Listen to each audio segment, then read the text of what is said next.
Close your eyes and let yourself drift back through the mists of time, to a world where the line between dream and reality was as thin as morning fog over the Aegean Sea. Tonight, we journey together. Greetings, traveler. You've arrived at a place where time slows down, and the worries of the day begin to fade. Here, we gather to listen to history told not in haste, but in a gentle rhythm meant to calm the mind. Perhaps you're ready to drift into sleep, or perhaps you simply wish for quiet company tonight. Either way, I'm so glad you're here. Tell me, where are you listening from, and what time of day accompanies your journey back through the ages? And if you find these soft retellings of the past comforting, a simple tap on subscribe ensures you'll never miss another night's tale. Now, breathe deeply, rest easily, and let us step into the stories waiting just beyond the veil of memory. Tonight, we turn our gaze toward a land that once seemed to exist beyond the reach of ordinary time, a civilization perched so close to the heavens that its very air was said to carry whispers of the divine. We speak of Tibet, that vast plateau cradled between the highest peaks on earth, where prayer flags flutter in winds that have traveled across centuries, where monasteries cling to mountainsides like eagles' nests, and where a culture of profound spiritual depth flourished in isolation for more than a millennium. But this is not a story of Tibet as it endures today, resilient and transformed.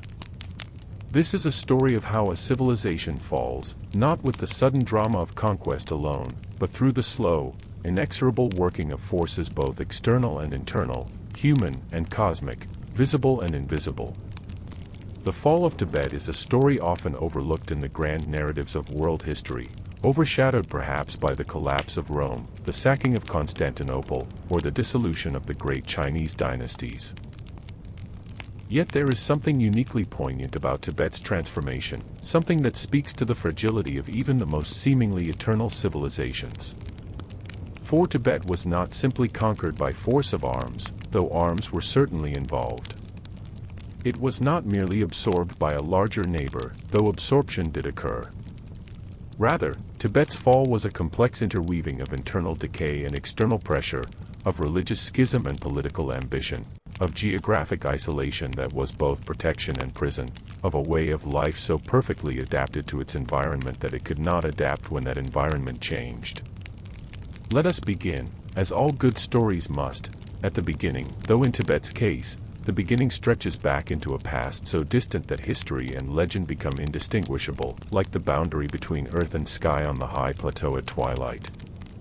Picture, if you will, the Tibetan plateau as it has existed for millions of years, a vast expanse of land thrust upward when the Indian subcontinent collided with Asia in one of those geological dramas that unfold over timescales that make human history seem like the flutter of a butterfly's wing.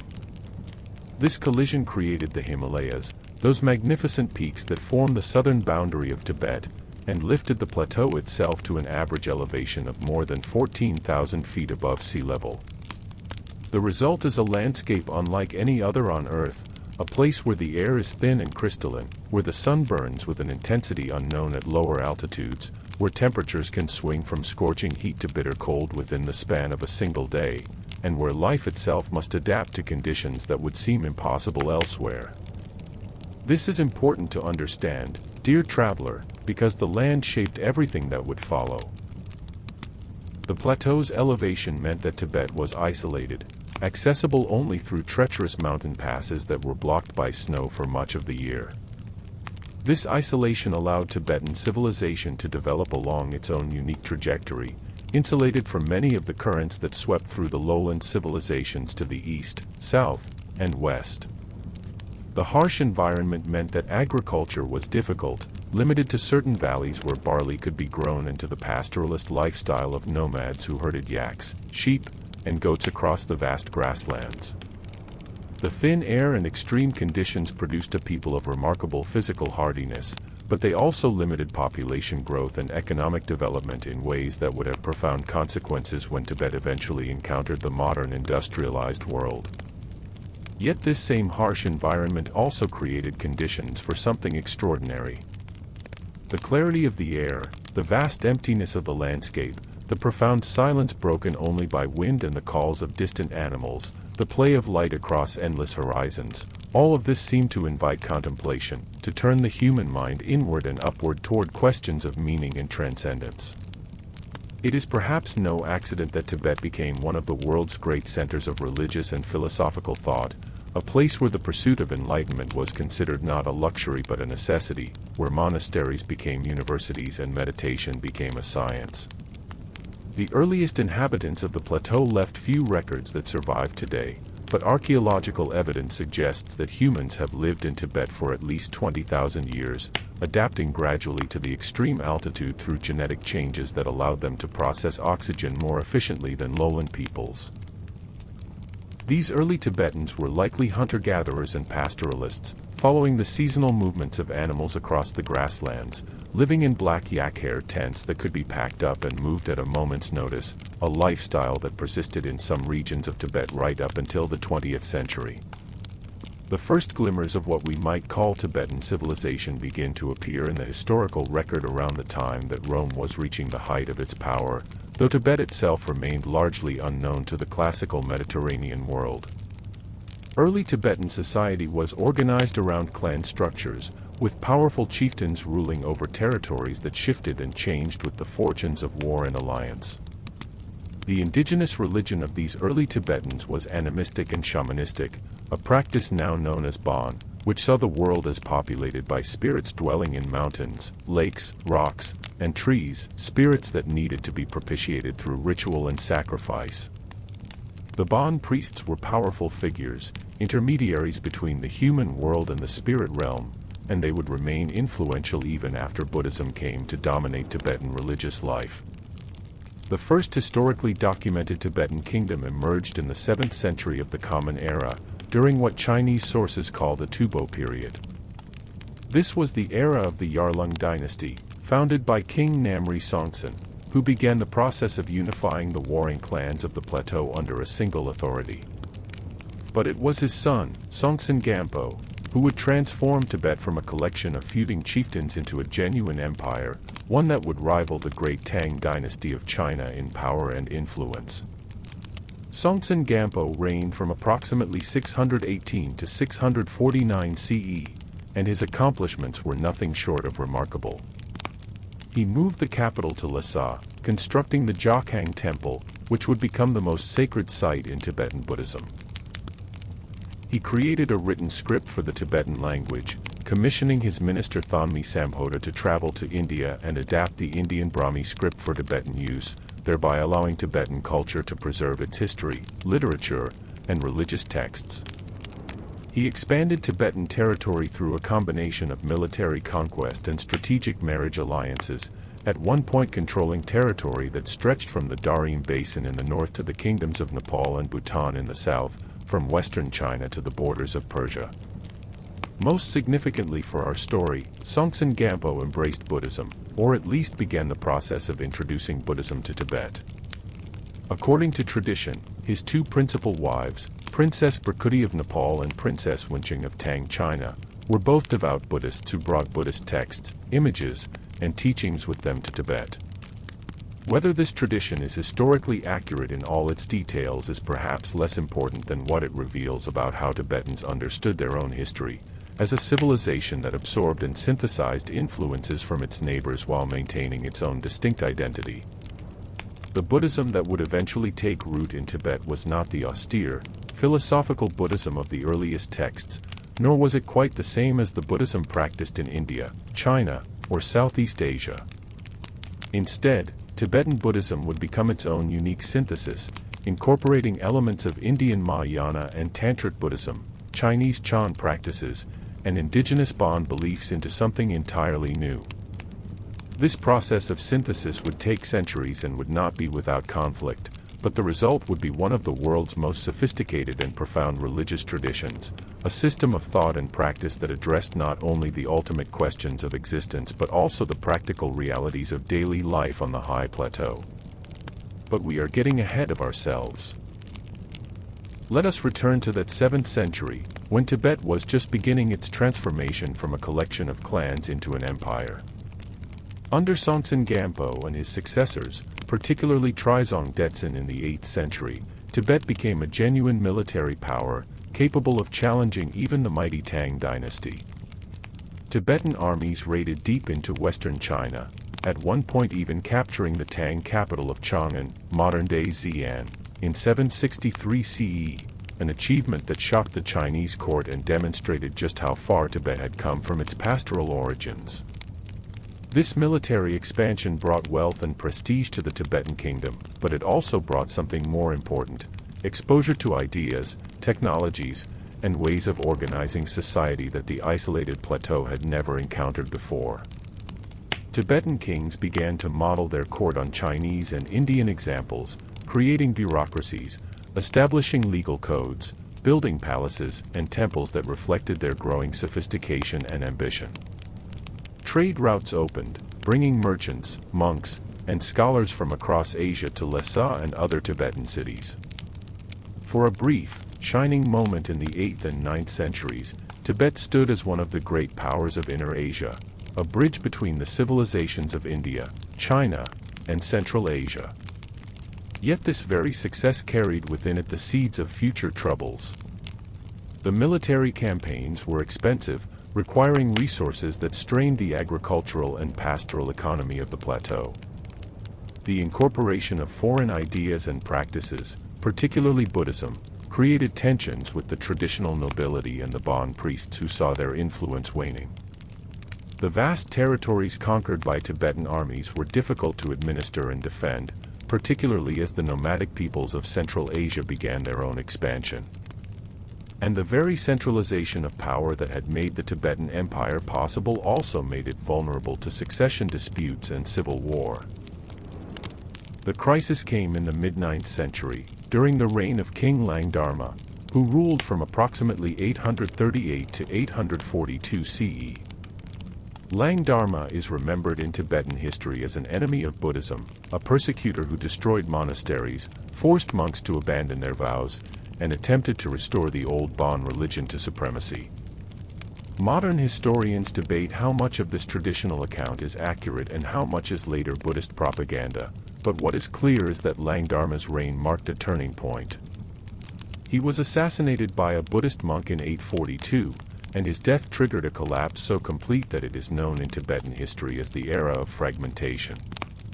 The unified Tibetan Empire simply disintegrated. Without a clear successor, the kingdom split into competing factions, each claiming legitimacy and fighting for control.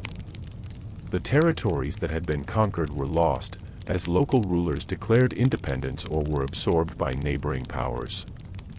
The great monasteries were abandoned or destroyed, and the systematic study and practice of Buddhism largely ceased in central Tibet. For nearly 2 centuries, from the mid-9th to the late 10th century, Tibet reverted to something like its earlier condition, a collection of competing chiefdoms and petty kingdoms. Its brief moment of glory seemingly ended forever. This collapse is the first fall we must consider in our story, dear traveler. It demonstrates a pattern that we will see repeated in Tibetan history: the tension between unity and fragmentation, between the centralizing force of a strong monarchy or religious authority and the centrifugal pull of local loyalties and regional interests.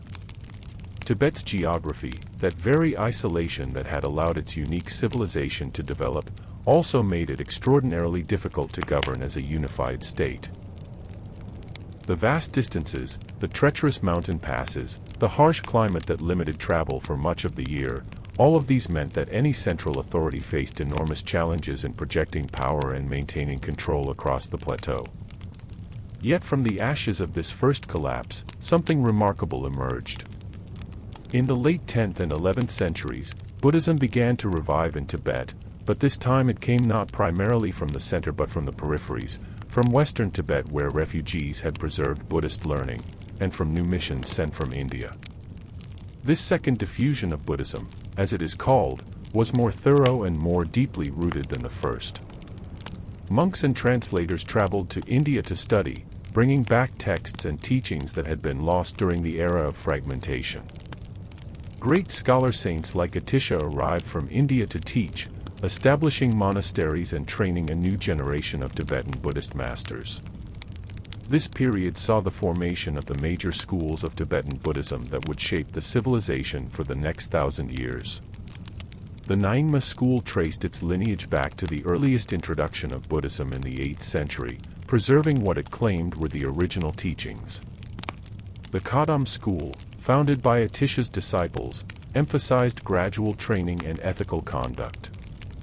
The Sakya school, based at Sakya Monastery in southern Tibet, became known for its scholarly tradition and its skill in esoteric tantric practices. The Kagyu school emphasized meditation and the direct transmission of realization from teacher to student. And later, in the 14th and 15th centuries, the Gelug school would emerge from reforms initiated by the great teacher Tsongkhapa, emphasizing monastic discipline and philosophical study. These schools were not merely different flavors of the same religion, like denominations within Christianity. Each had its own lineages of transmission, its own interpretations of Buddhist doctrine, its own meditation practices and ritual traditions. They competed for students, for patronage, and eventually for political power. Yet they also shared a common foundation in the basic teachings of Buddhism and maintained connections through the practice of masters studying with teachers from different lineages. More importantly for our story, these schools became the primary organizational structure of Tibetan society in the absence of strong centralized political authority. Monasteries accumulated wealth through donations and land grants, becoming economic powerhouses that employed thousands of monks and lay workers. They became centers of education, where not only religious texts but also medicine, astrology, art, and philosophy were studied and preserved. They provided social services, caring for the poor, mediating disputes, and maintaining trade routes. In many ways, the great monasteries became the real governments of Tibet, with their abbots wielding more practical authority than the nominal secular rulers who continued to claim descent from the old royal line. This monastic dominance of Tibetan society is crucial to understanding both the civilization's extraordinary cultural achievements and its eventual vulnerability. On one hand, the monasteries preserved and developed one of the world's most sophisticated religious and philosophical traditions. Tibetan monks became renowned across Asia for their debating skills, their meditative attainments, and their mastery of complex tantric rituals. The monastic universities at Sera, Drepung, and Ganden near Lhasa rivaled any institution of higher learning in the medieval world. Tibetan art, from the intricate mandalas painted with colored sand to the massive statues of Buddhas and Bodhisattvas that filled temple halls, reached heights of technical skill and spiritual expression that still astound observers today. On the other hand, this monastic society had certain structural weaknesses that would become apparent only later.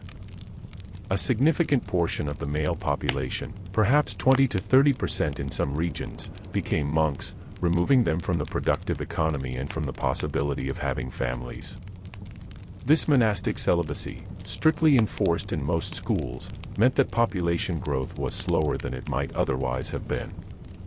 The accumulation of wealth and land by monasteries created a kind of religious feudalism, with monasteries functioning as lords and peasants working monastic lands in a system that differed little from serfdom. Disputes between different monastic schools sometimes turned violent, with armed monks from rival institutions fighting pitched battles over questions of doctrine or resources. Yet for all these tensions and contradictions, the centuries from roughly 1000 to 1600 CE were a golden age for Tibetan civilization. Buddhism permeated every aspect of life, from the prayer wheel spun by pilgrims circumambulating temples to the intricate debates on emptiness and compassion that occupied monks in monastic courtyards. The arts flourished, with each monastery competing to create the most beautiful temples, the most skillfully crafted statues, the most profound liturgical music. Tibetan medicine, based on a synthesis of Indian Ayurvedic principles and indigenous herbal knowledge, developed into a sophisticated system still practiced today. Printing technology, using wood blocks carved with prayers and texts, allowed for the wide distribution of religious literature, creating one of the highest literacy rates in Asia. The civilization that emerged during these centuries was unlike any other on Earth. It was a theocracy, but not in the sense of a harsh religious dictatorship. Rather, religious values and religious institutions so thoroughly permeated society that the distinction between sacred and secular became almost meaningless. A farmer plowing his field might stop to recite mantras, seeing his agricultural work as itself a form of spiritual practice. A merchant traveling to distant markets would time his journey around religious festivals and carry prayer flags to plant at mountain passes, seeking the protection of local deities. Even warfare, when it occurred, was understood in religious terms, with lamas performing rituals to protect armies and monasteries sponsoring martial arts training as a form of moving meditation. This deeply religious civilization created a culture that outsiders found both fascinating and baffling. When the first European travelers reached Tibet in the 17th and 18th centuries, they wrote accounts filled with wonder at the devotion they witnessed, the magnificence of the monasteries, the apparent contentment of the people despite living in conditions that Europeans would have considered desperately poor. These travelers also noted with puzzlement certain practices that seemed strange to Western eyes, the importance given to reincarnated lamas, young children identified through divination and dreams as the rebirth of previous masters, the elaborate rituals involving skull drums and other implements made from human bone, remnants of ancient tantric practices, the political power wielded by celibate monks who theoretically had renounced worldly concerns. It is important, as we pause here in our journey through time, to resist the temptation to romanticize this society or to view it through either an uncritical lens of mystical Orientalism or a harsh lens of modern rationalism. Tibetan civilization was neither a Shangri-La of perfect peace and wisdom nor a backward feudal theocracy oppressing its people. It was, like all civilizations, a complex human creation, with achievements and failures, nobility and cruelty, profound wisdom and stubborn ignorance coexisting in ways that defy simple judgment. What we can say with certainty is that by the early 17th century, Tibet had developed a stable, though still politically fragmented, society centered around religious institutions and practices. And it was at this precise moment that a new development would reshape Tibetan civilization and set it on the path toward its eventual fall, the rise of the Dalai Lamas as both spiritual and temporal rulers of Tibet. The Dalai Lama institution emerged from the Gelug school of Tibetan Buddhism, the youngest and in many ways most reform-minded of the major schools. The Gelug emphasized monastic discipline, philosophical rigor, and a gradual path to enlightenment through study and practice rather than the more esoteric and sometimes antinomian methods of the older schools. Tsongkhapa, the founder of the Gelug school in the late 14th century, had been troubled by what he saw as laxity and corruption in contemporary Tibetan Buddhism, and he sought to return to what he considered the pure teachings of the Indian Buddhist masters. The Gelug school grew rapidly, establishing the great monasteries near Lhasa that would become the centers of Tibetan Buddhist learning.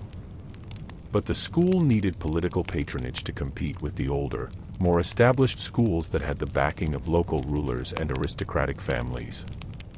This patronage came from an unexpected source, Altan Khan, a Mongol ruler whose empire stretched across the steppes north of Tibet.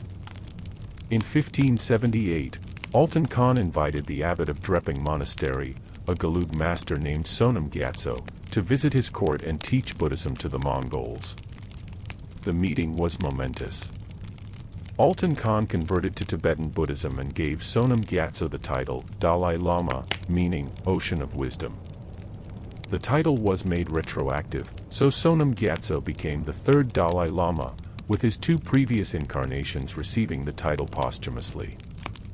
More importantly, Altan Khan's conversion began a process that would see Tibetan Buddhism, and specifically the Gelug school, become the dominant religion of Mongolia, creating a powerful alliance between Tibetan religious authorities and Mongol military might.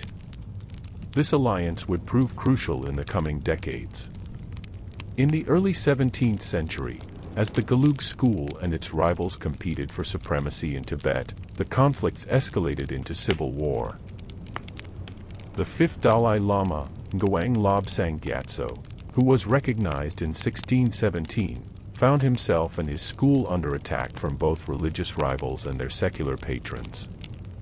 In 1642, he invited Gusri Khan, leader of the Koshut Mongols, to intervene in Tibet on behalf of the Gelug school. Gusri Khan's intervention was decisive.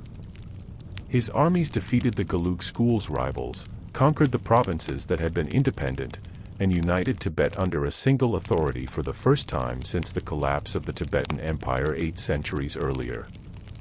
But rather than claiming power for himself, Gusri Khan installed the 5th Dalai Lama as both spiritual and temporal ruler of Tibet, creating the unique system of government that would characterize Tibet until the 20th century.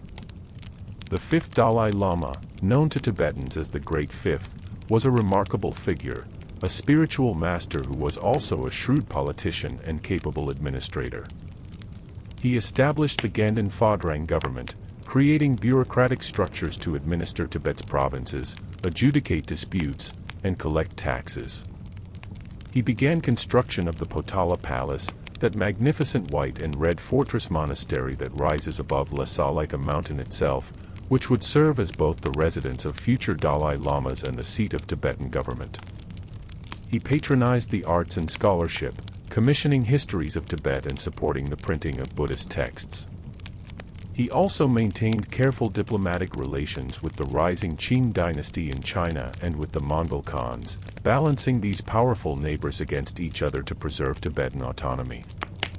The 5th Dalai Lama's reign, from 1642 to 1682, represents in many ways the apogee of Tibetan civilization. Tibet was united, prosperous, and respected by its neighbors. The government was stable and reasonably efficient. The monasteries flourished, attracting students from across the Buddhist world. Lhasa became a true capital city, a center of pilgrimage and trade where Tibetans from every region mingled with Mongols, Chinese, Nepalese, and even a few intrepid travelers from Europe. Yet even as this golden age reached its zenith, the forces that would eventually bring about Tibet's fall were already at work, though few could see them clearly at the time. The alliance with the Mongols that had brought the Dalai Lamas to power also created dependencies and obligations that would constrain Tibetan independence. The relationship with the Qing dynasty, which had overthrown the Ming in 1644 and was rapidly consolidating its control over China, was friendly but ambiguous, with the Qing emperors viewing the Dalai Lamas as important spiritual teachers but also expecting them to acknowledge Chinese suzerainty. The concentration of both spiritual and temporal authority in the person of the Dalai Lama created a system vulnerable to succession crises, particularly given the institution of reincarnation, which meant that a new Dalai Lama would not reach maturity for nearly 2 decades after the death of his predecessor. This last vulnerability became apparent immediately after the 5th Dalai Lama's death in 1682. His regent, Senji Gyatso, concerned that the death would destabilize the government and embolden Tibet's enemies, concealed the fact of the Dalai Lama's passing for 15 years, claiming that the great leader was in extended meditation retreat. During this time, the regent ruled in the Dalai Lama's name while secretly searching for and training the next reincarnation. When the deception was finally revealed in 1697, it caused a crisis of confidence in the Tibetan government and provided the Qing dynasty with an excuse to involve itself more directly in Tibetan affairs. The 18th century saw Tibet increasingly drawn into the orbit of the expanding Qing Empire. A series of weak Dalai Lamas, several of whom died young under mysterious circumstances, meant that power actually resided with regents and with the Qing ambans, or representatives, stationed in Lhasa. The Qing emperors, particularly Qianlong who reigned from 1735 to 1796, viewed Tibet as part of their empire, though the relationship was more complex than simple colonialism. The Qing protected Tibet from invasions by Mongols and Nepalese, provided financial support to the monasteries, and allowed Tibet to maintain its own government and social system. In return, they expected Tibetan loyalty and the right to confirm the selection of high lamas, including the Dalai Lama himself. This arrangement worked reasonably well for about a century, but it contained inherent tensions. The Tibetan government resented Chinese interference in what it considered internal affairs. The Qing court worried about Tibetan contacts with the Mongols and other Central Asian peoples. The monasteries chafed under regulations that limited their economic and political power. And ordinary Tibetans, while generally accepting of Qing suzerainty in the abstract, disliked the presence of Chinese troops and officials in their homeland. More fundamentally, the 18th and 19th centuries saw Tibet becoming increasingly isolated from the currents of change sweeping the world beyond its borders. While Europe was experiencing the Enlightenment, the Industrial Revolution, and the birth of modern science, Tibet remained a medieval theocracy, its society and economy changing little from century to century. While China, despite its own conservatism, was being forced to engage with Western powers and beginning a painful process of modernization, Tibet retreated further into isolation, closing its borders to all but a handful of foreigners, primarily Buddhist pilgrims from Mongolia and China. This isolation was in some ways deliberate. The Tibetan government, having seen the disruption that European missionaries and traders were causing in China and India, wanted no part of it. There was also a religious justification. Tibet was a pure land, a place where the Dharma was preserved in its highest form, and it needed to be protected from corrupting external influences.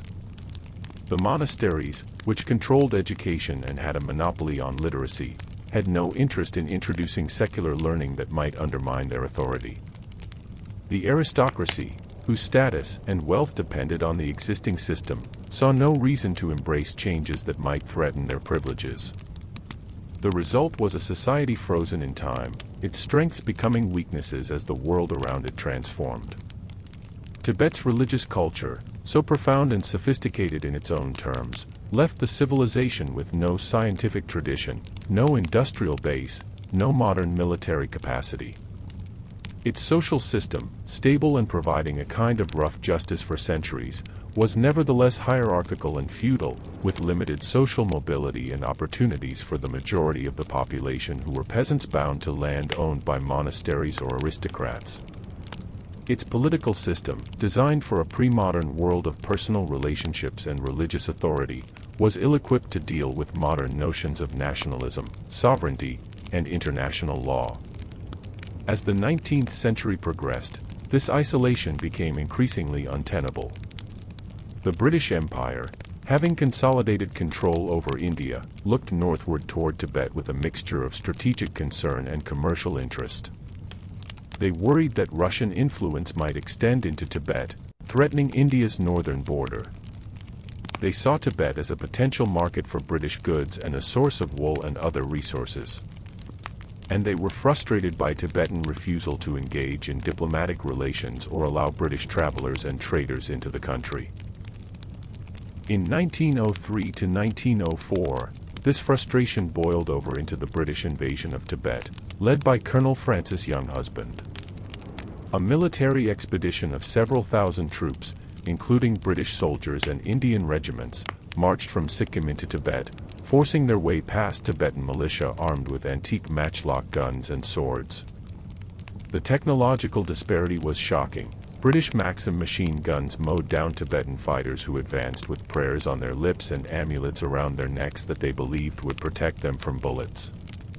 At Guru, British forces killed over 600 Tibetans in a one-sided slaughter that haunts the history of British imperialism in Asia. The expedition reached Lhasa, where the 13th Dalai Lama had already fled to Mongolia. A treaty was imposed that opened Tibet to British trade, established a British representative in Lhasa, and required Tibet to pay a large indemnity. The British withdrew after a few months, but the psychological impact of the invasion was enormous. It shattered the illusion of Tibet's impregnability, demonstrating that its geographic isolation was no longer sufficient protection in an age of modern military technology. It exposed the weakness of Tibetan governance and military capacity. And it began a period of political turmoil that would last for half a century. The 13th Dalai Lama, Thubten Gyatso, who ruled from 1895 to 1933 with some interruptions, recognized that Tibet needed to modernize if it was to survive as an independent entity. He attempted reforms, creating a small modern army trained by British advisors, sending students abroad to study, introducing electricity and telephones to Lhasa, establishing a postal system and modern currency. But every reform faced resistance from conservative monks who saw modernization as a threat to Buddhist values, from aristocrats who feared losing their privileges, and from China, which was concerned that a strong, modern Tibet might break away completely from Chinese influence. The relationship with China was becoming increasingly fraught. The Qing dynasty had collapsed in 1911, replaced by a weak republic that claimed all the territories of the old empire, including Tibet.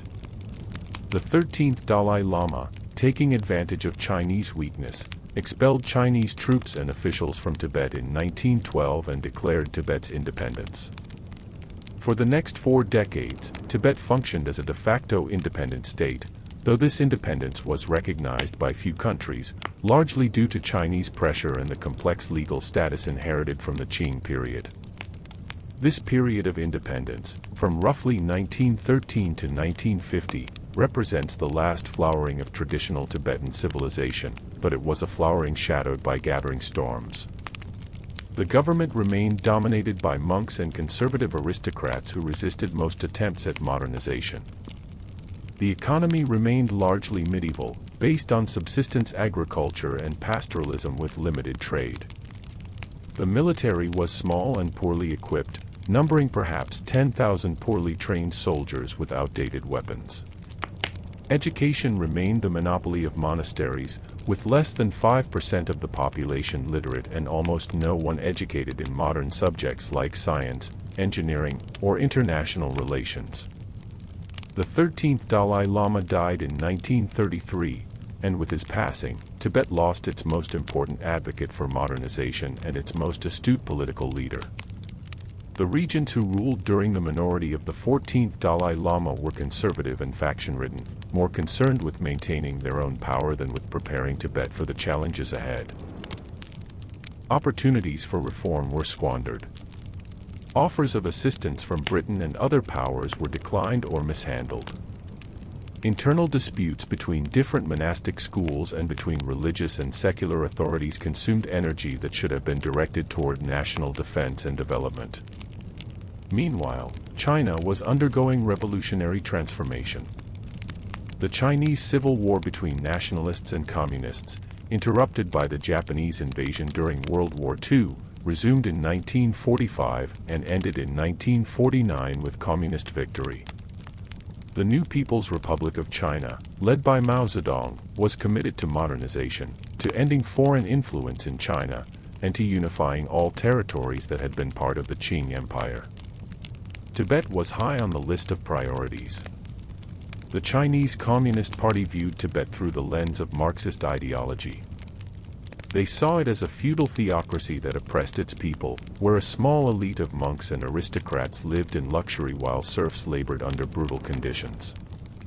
This view was not entirely wrong, though it was certainly incomplete and tendentious. Tibetan society was indeed highly stratified, and many Tibetans lived in poverty and bondage. But the society also had systems of social welfare, mechanisms for dispute resolution, and a shared religious culture that provided meaning and community in ways that pure economic analysis could not capture. From the Chinese Communist perspective, liberating Tibet was both a strategic necessity, recovering territory that rightfully belonged to China, and a moral obligation, freeing Tibetan people from religious oppression.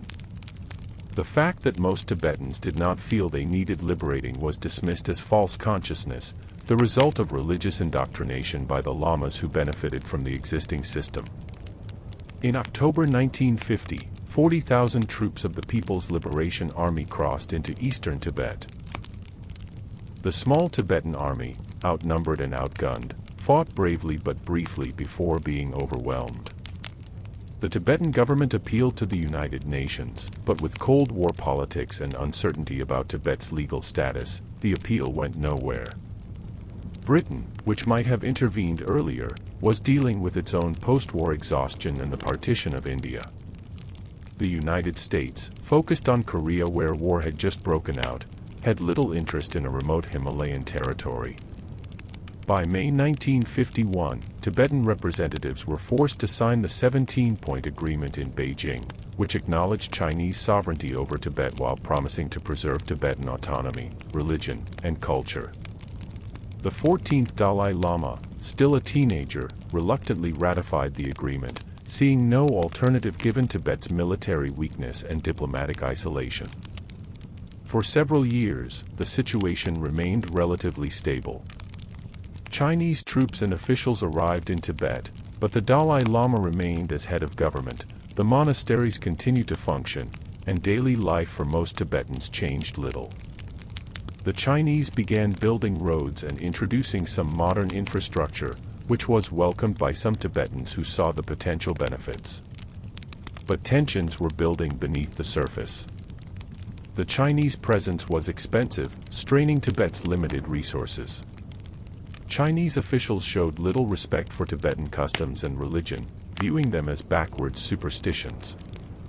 In eastern Tibet, in regions that had been incorporated into Chinese provinces, the government began implementing land reform and collectivization, attacking the power of monasteries and landowners.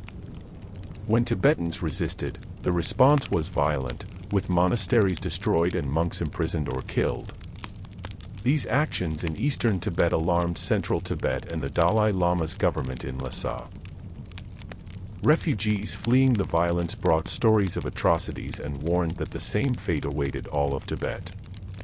A resistance movement began to form, with support from the CIA, which saw an opportunity to cause trouble for Communist China. But the resistance was poorly coordinated, lightly armed, and ultimately no match for the PLA. The crisis came to a head in March 1959. Rumors spread through Lhasa that the Chinese planned to kidnap the Dalai Lama, and tens of thousands of Tibetans surrounded his summer palace, the Norbulinka, to protect him. For days, the standoff continued, with tension mounting on both sides. The Dalai Lama, now 23 years old, found himself caught between his people's desperate loyalty and the reality of Chinese military power. On the night of March 17, 1959, disguised as a soldier, the Dalai Lama slipped out of the Norbulinka and began a harrowing 2-week journey across the Himalayas to India. He was accompanied by his family, some cabinet ministers, and a small escort of Tibetan soldiers. Behind them, they could hear the sounds of artillery as Chinese forces shelled the Norbulinka and the monasteries around Lhasa, killing thousands of Tibetans who had gathered to defend their spiritual leader. The Dalai Lama's flight marked the effective end of Tibet as an independent civilization. Over the following months and years, Chinese control was consolidated. The old government was dissolved, replaced by Chinese administration. Monasteries were closed and their wealth confiscated. Monks and nuns were forced to return to lay life. The aristocracy was dispossessed of their lands and privileges. Traditional Tibetan society, which had persisted for more than a millennium, was systematically dismantled. What followed was a period of enormous suffering for the Tibetan people. During the Great Leap Forward of 1958 to 1962, Mao's disastrous attempt to rapidly industrialize China, collectivization, and forced labor were imposed on Tibet with devastating effect. Famine killed hundreds of thousands of Tibetans, perhaps as much as a fifth of the population. Traditional agricultural practices, adapted over centuries to Tibet's harsh environment, were replaced by Chinese methods that often failed spectacularly on the high plateau.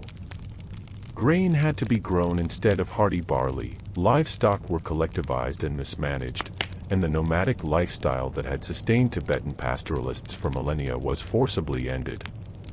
The Cultural Revolution of 1966 to 1976 brought even greater destruction. Red Guards, many of them young Tibetans encouraged to rebel against the four olds of old ideas, old culture, old customs, and old habits, systematically destroyed what remained of traditional Tibetan culture. Monasteries that had survived the initial takeover were now demolished stone by stone. Ancient texts and works of art were burned. Religious practice was forbidden, with even the possession of prayer beads or images of the Dalai Lama punishable by imprisonment or death. Tibetan language and customs were suppressed in favor of Chinese language and communist ideology.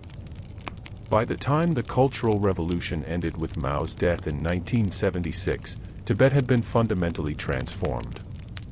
Of the more than 6,000 monasteries that had existed before 1950, fewer than a dozen remained standing.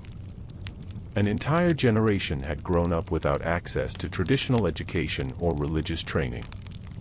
The complex web of social relationships, economic practices, and cultural knowledge that had sustained Tibetan civilization had been severed. Even the landscape had changed, with Chinese settlements built in the valleys and Chinese becoming the dominant language in many urban areas. The reforms initiated by Deng Xiaoping in the late 1970s brought some relief. Religious practice was once again permitted, and some monasteries were allowed to reopen, though under strict government control. Tibetan language and culture were no longer actively suppressed, and indeed were sometimes even promoted as examples of China's ethnic diversity. Economic development brought roads, electricity, modern healthcare, and education to areas that had never known them. The standard of living, measured in material terms, improved for many Tibetans. Yet this liberalization was always limited and conditional. The Chinese government maintained tight control over political life, suppressing any expression of Tibetan nationalism or desire for independence. The number of monks and nuns allowed in monasteries was strictly limited, and all religious institutions were monitored by government officials. Teaching about Tibetan history and the Dalai Lama remained forbidden.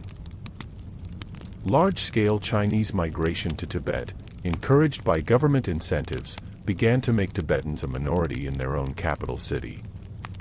Economic development, while bringing material benefits, was often extractive, with Tibet's mineral resources and water flowing to China while environmental degradation accumulated on the plateau. Periodic protests by Tibetans against Chinese rule were met with crackdowns.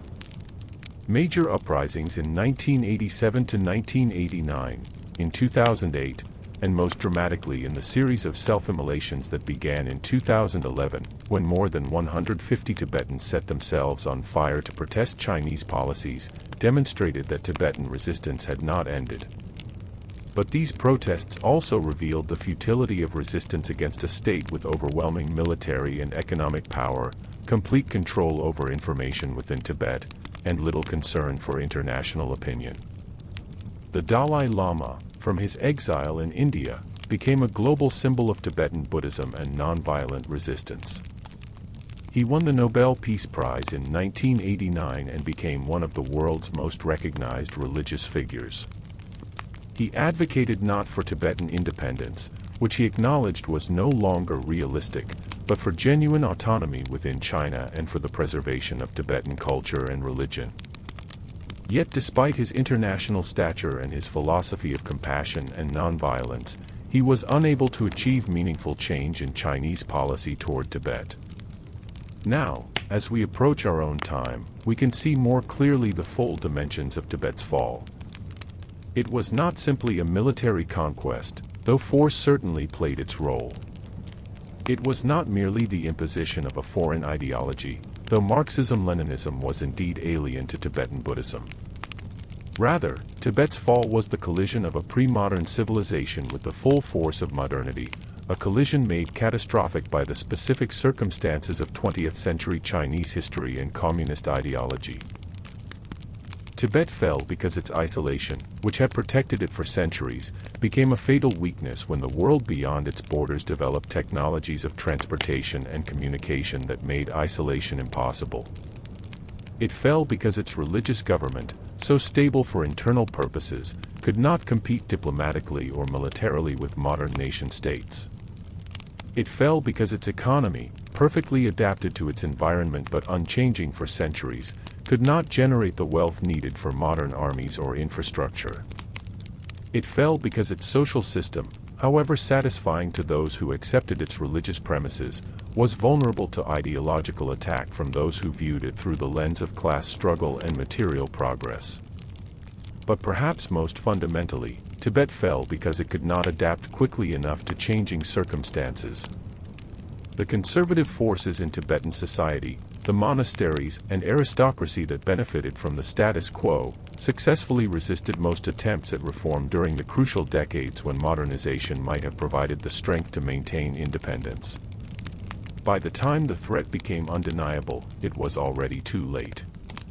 The window for gradual, managed transformation had closed, and Tibet faced instead the trauma of revolutionary change imposed from without. There is a tragic irony in Tibet's story. The very qualities that made Tibetan civilization unique and valuable, its profound religious culture, its emphasis on compassion and nonviolence, its relative disinterest in material accumulation and technological development, these same qualities left it vulnerable when confronted by a civilization with opposite values. Military force defeated spiritual authority. Material development trumped cultural preservation. The rapid, ruthless efficiency of a modern totalitarian state overwhelmed the slow, consensus-based decision-making of a traditional theocracy. Yet we must be careful not to see Tibet's fall as simply inevitable or as mere historical determinism. Alternative outcomes were possible at various points. If the 13th Dalai Lama's reforms had been more fully implemented, if the monasteries had been willing to surrender some power for the sake of national survival, if international support had been more forthcoming, if the Chinese Civil War had ended differently, any of these changes might have altered the outcome. History is not a story with a predetermined ending but a complex interplay of choices, accidents, and structural forces, where small decisions can have enormous consequences. What makes Tibet's fall particularly poignant is that it represents not just the conquest of one nation by another, but the destruction of an entire way of life, a unique experiment in organizing human society around spiritual rather than material values. Whether that experiment was ultimately successful or sustainable is a question we can no longer answer, because it was cut short before it could reach its natural conclusion. What we lost with Tibet's fall was not just a political entity but a living laboratory of alternative human possibilities, a demonstration that societies could be organized in ways radically different from the materialist, industrial model that has come to dominate the modern world. The Tibetan diaspora, the communities of refugees who followed the Dalai Lama into exile in India, Nepal, and eventually around the world, has worked heroically to preserve what they could of traditional Tibetan culture. Monasteries have been rebuilt in exile, texts have been reprinted, traditional arts have been taught to new generations. The Dalai Lama himself has become a bridge between Tibetan Buddhism and the modern world, engaging with scientists, promoting secular ethics, and adapting Buddhist teachings for contemporary audiences. In many ways, Tibetan Buddhism has become more globally influential now than it ever was when Tibet was isolated on its plateau. Yet this diaspora preservation, admirable as it is, cannot fully replace what was lost. A culture transplanted from its native soil, however carefully tended, is not the same as a culture growing in the place it evolved over centuries. The monasteries in India, built with concrete and corrugated metal, lack the weight of centuries that the old Tibetan monasteries possessed. Young Tibetans born in exile, educated in modern schools, fluent in English or Hindi, are in many ways more citizens of the modern world than inheritors of traditional Tibetan civilization. The living connection to the land itself, to the sacred mountains and lakes, to the particular qualities of light and air on the high plateau, has been severed for most Tibetans. Within Tibet itself, what remains is complex and contested. The Chinese government has invested enormous resources in economic development, building roads and railways, hospitals and schools, lifting millions of Tibetans out of poverty by material measures. Lhasa today is a modern city with shopping malls, internet cafes, and Chinese tourists visiting the Potala Palace as a museum piece. Young Tibetans in cities often speak better Mandarin than Tibetan, watch Chinese television, and aspire to modern careers in business or technology rather than traditional occupations as farmers, herders, or monks. Yet Tibetan identity persists, often in unexpected ways. Religious devotion remains strong among many Tibetans, with pilgrims still circumambulating the Jokhang temple despite police surveillance. Tibetan language, while under pressure, is still spoken in homes and rural areas. Traditional arts, music, and medicine continue to be practiced, sometimes even receiving government support as expressions of ethnic minority culture. There is a complex negotiation happening between Tibetan identity and Chinese modernity, with different Tibetans making different accommodations and choices. The question of what will happen to Tibet in the coming decades remains open. The Chinese government's position appears unlikely to change fundamentally while the Communist Party remains in power. Any transition to democracy in China would likely increase rather than decrease Chinese nationalism, making Tibetan autonomy even more difficult to achieve. The 14th Dalai Lama is now in his late 80s, and his eventual death will create a succession crisis, with the Chinese government likely to appoint its own candidate as the 15th Dalai Lama while Tibetans in exile recognize a different individual. Climate change adds another dimension of uncertainty. The Tibetan plateau is warming faster than almost anywhere else on Earth, with glaciers retreating and permafrost melting. These changes threaten not only Tibetan ways of life but also the water supply for billions of people downstream in India, China, and Southeast Asia, potentially making Tibet's future a matter of international environmental politics rather than simply national sovereignty. Some scholars speak of cultural genocide in Tibet, arguing that Chinese policies, even if less overtly violent than during the Cultural Revolution, are systematically destroying Tibetan culture through assimilation, migration, and development. Others argue that this is an oversimplification, that Tibetan culture is adapting and evolving rather than simply dying, and that material improvements in Tibetan lives should not be dismissed. The reality is probably that both things are happening simultaneously. Material living standards are improving for many Tibetans even as their traditional culture and autonomy are being eroded. What is undeniable is that the Tibet of 1950, that distinctive civilization that had persisted for over a millennium, no longer exists except in memory and in the diaspora's attempts at preservation. The fall of that civilization was one of the great cultural losses of the 20th century, comparable in some ways to the destruction of indigenous cultures in the Americas or the Pacific, though with its own unique characteristics and causes. As we near the end of our journey tonight, dear traveler, perhaps it is worth reflecting on what Tibet's story teaches us about the nature of civilization itself, about the forces that sustain societies and those that bring them to an end. Tibet's fall reminds us that geographic isolation, once a reliable form of protection, offers no security in an age of modern transportation and communication. It demonstrates that economic and military power matter enormously in relations between states, and that moral authority and cultural sophistication, however genuine and profound, provide little protection against determined aggression backed by force. Tibet's story also illustrates the dangers of conservatism and resistance to change. A civilization that cannot adapt to changing circumstances, that clings to old forms even when those forms no longer serve, becomes brittle and vulnerable. The monasteries that resisted reform in the name of preserving tradition ultimately contributed to the destruction of that tradition more completely than any reform might have done. Yet there is another side to this lesson. Tibet's very conservatism, its resistance to modern development, preserved something precious that was lost elsewhere, a society organized around spiritual values, a living demonstration that human beings could create cultures that prioritized compassion, wisdom, and liberation over material accumulation and technological progress.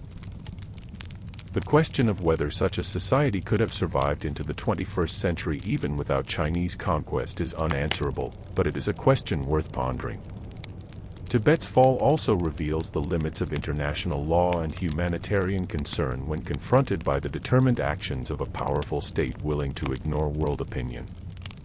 The international community watched Tibet's absorption by China with expressions of concern but little action, setting a precedent that would be repeated with other vulnerable peoples and territories.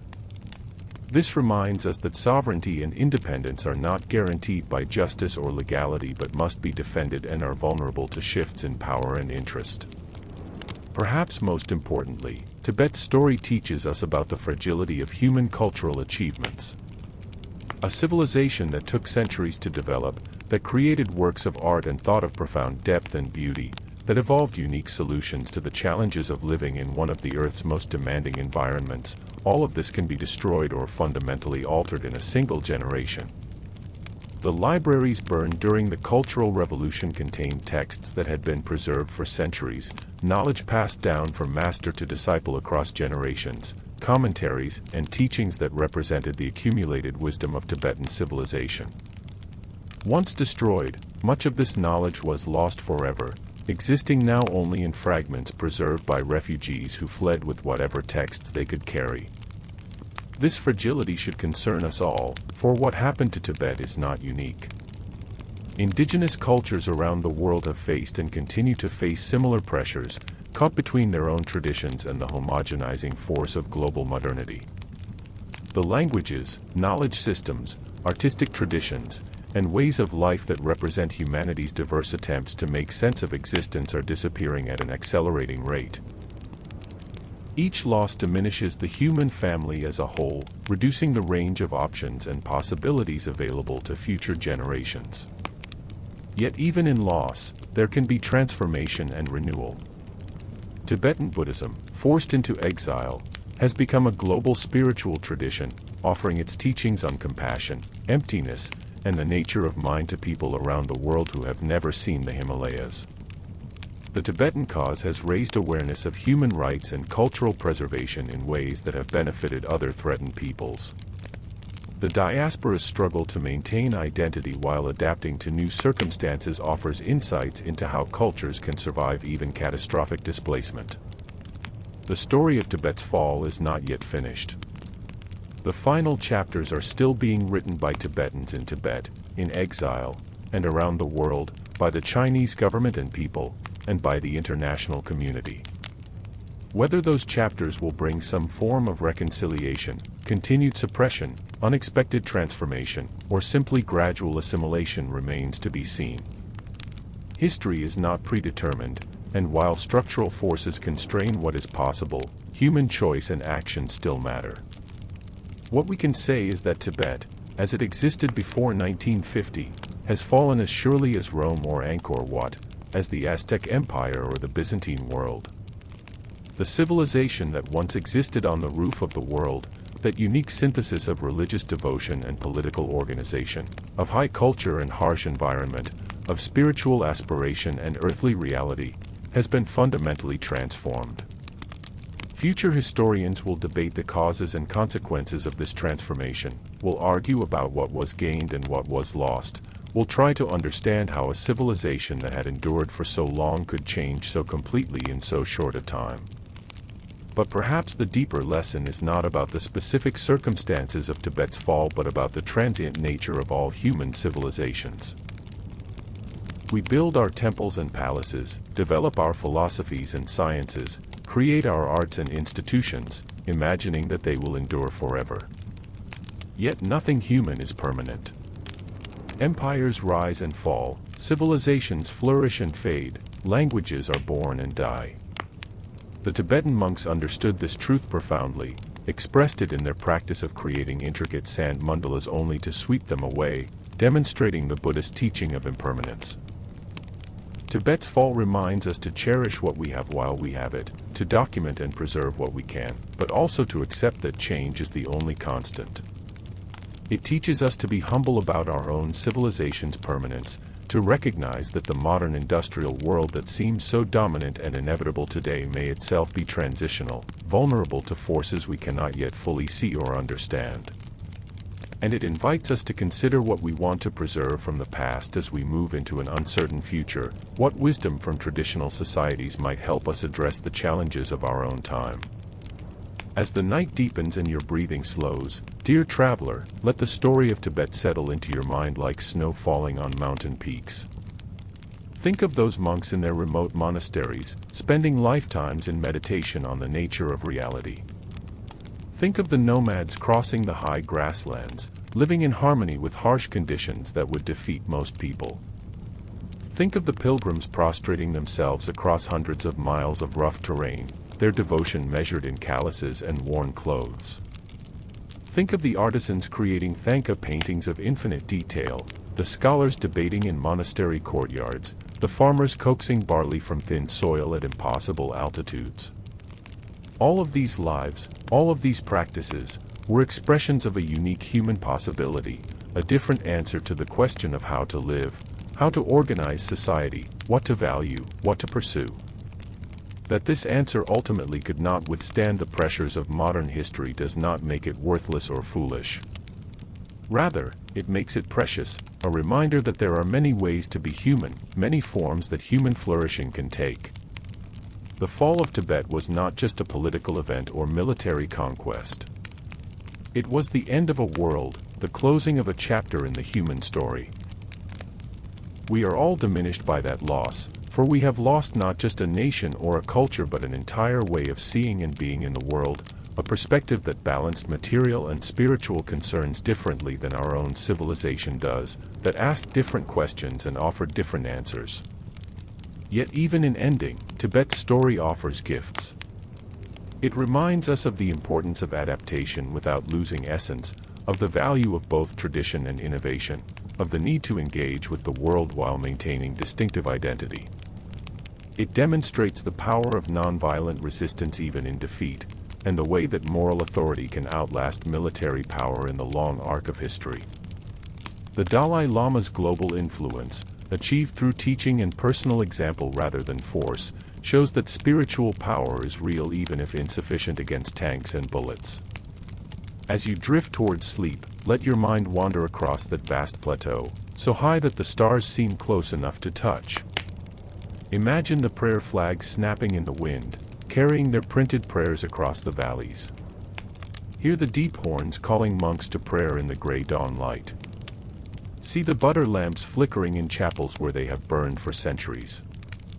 Feel the thin, cold air that burns your lungs but clears your mind. Stand before the Potala Palace in its glory, before the destruction, and sense the weight of centuries in its stones, the devotion of the thousands who built it and the millions who came to pray there. Then imagine it changing, transforming, becoming something new and different. See the roads being built, the power lines strung, the modern buildings rising. Watch as the prayer flags are taken down and then later put back up, faded but still fluttering. Witness the destruction of the monasteries and then their reconstruction, newer but smaller. See young monks learning ancient texts while young Chinese tourists take selfies in the courtyards. Observe Tibetan shopkeepers selling Chinese goods, Tibetan children attending Chinese schools, Tibetan families watching Chinese television in homes warmed by coal brought from Chinese mines. This is the reality of Tibet today, complex and contradictory, neither the pure spiritual paradise that Romantic Orientalism imagined nor the simple tale of victimization and resistance. It is a place where past and present, tradition and modernity, Tibetan and Chinese, exist in uneasy mixture, where everyday people make choices about what to preserve and what to change, what to resist and what to accept, how to remain Tibetan while living in the modern world. The fall of Tibet continues to unfold in these daily choices, in the negotiation between what was and what is, in the struggle to maintain identity while adapting to reality. It is not a simple story with clear heroes and villains, though suffering and injustice are certainly part of it. It is a human story, with all the complexity and ambiguity that entails. As your eyes grow heavy and your thoughts begin to blur into dreams, carry with you this final reflection: civilizations fall, but the human spirit endures. The particular form that Tibetan civilization took may have ended, but Tibetan people continue, adapting, surviving, sometimes thriving. Their culture changes but does not entirely disappear. Their identity persists even as it transforms. And their story, the story of the rise and fall of Tibet, remains as a testament to what human beings can create and what we can lose, to the heights we can reach and the sorrows we can endure. Sleep now, traveler, and let these thoughts dissolve into the peaceful darkness. Dream of mountains touching the sky, of prayer wheels turning endlessly, of butter lamps glowing in the eternal present. Dream of a time when a unique civilization flourished in isolation, and of the moment when that isolation ended and the world rushed in. Dream of endings that are also beginnings, of losses that contain seeds of renewal, of the great wheel of change that carries us all forward into an unknown future. The story is told, for tonight at least. The fall of Tibet, that forgotten collapse of a resourceful civilization, has been remembered and honored. As you sleep, the memory persists, adding its weight to the collective human story, ensuring that what was lost is not entirely forgotten, that the lessons learned might inform future choices, that the beauty and wisdom of Tibetan civilization might yet inspire those who come after. Rest peacefully in the knowledge that even civilizations that fall leave echoes in time, influences that ripple outward in ways we cannot always predict or measure. Tibet's fall may be complete as a political reality, but its rise lives on in the minds and hearts of those who cherish wisdom over power, compassion over violence, the eternal over the temporary. And in that sense, perhaps, Tibet has not truly fallen at all, but only transformed, its essence preserved in different form, its teachings spreading to places and peoples its founders could never have imagined. Good night, traveler. May your dreams be peaceful, your sleep deep and restorative, and may the stories of the past illuminate your path through the days to come. The tale is ended, but the journey continues, as it always has, as it always will, through the endless cycle of creation and destruction, loss and renewal, that is the human experience across all times and places.